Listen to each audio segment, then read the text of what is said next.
Welcome back. Next up is the IMHA pizza parlor. This is problem number 2 on our green activity sheet.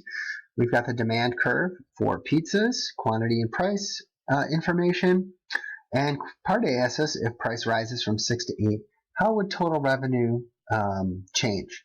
So again, this can help you if you, let's say you own the pizza parlor, you're trying to figure out, should I raise prices from 6 to 8?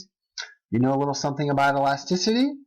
That can help you make your decision. So what we can do is calculate revenue at $6, where we sell 400 pizzas, and revenue at $8, where we sell 200 pizzas, and look at what happens. So if you remember from the previous problem how we get revenue, that is just price times quantity.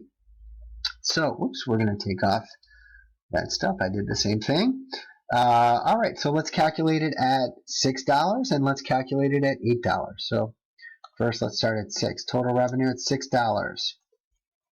We're going to take, again, price times quantity. So $6 times we sell 400 pizzas at $6. That is $2,400 total. At $8, we sell, let's get that in there, we sell 200 pizzas. So our revenue is $1,600. Okay, so what can we conclude here? This information, this problem, that when we raise the price from 6 to 8, our revenue goes down. Okay, so now what does that tell us about elasticity?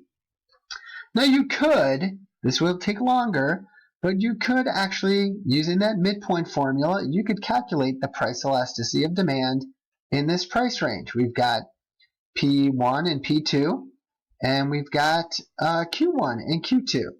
So we've got the information. We could calculate the elasticity, but we don't even need to do that, right? If you remember those rules about elasticity and revenue. So what's the rule? If we raise price and we note that our revenue went down, what does that mean about elasticity? Think about it for a second. You can pause the video and then come on back. Okay, if we notice that when we raise price and our revenue went down, that must mean that our demand for this product must be elastic. Okay, and again, why? Because since we raised price and revenue went down, that has to mean elasticity, the demand is elastic. People are relatively sensitive to the increase in price. Again, remember what elastic means. That must mean the percent change in quantity is bigger than the percent change in price. So when we raise the price and demand's elastic, okay, the percent drop in quantity from 400 to 200, that percentage drop in quantity is bigger than the percent increase in price.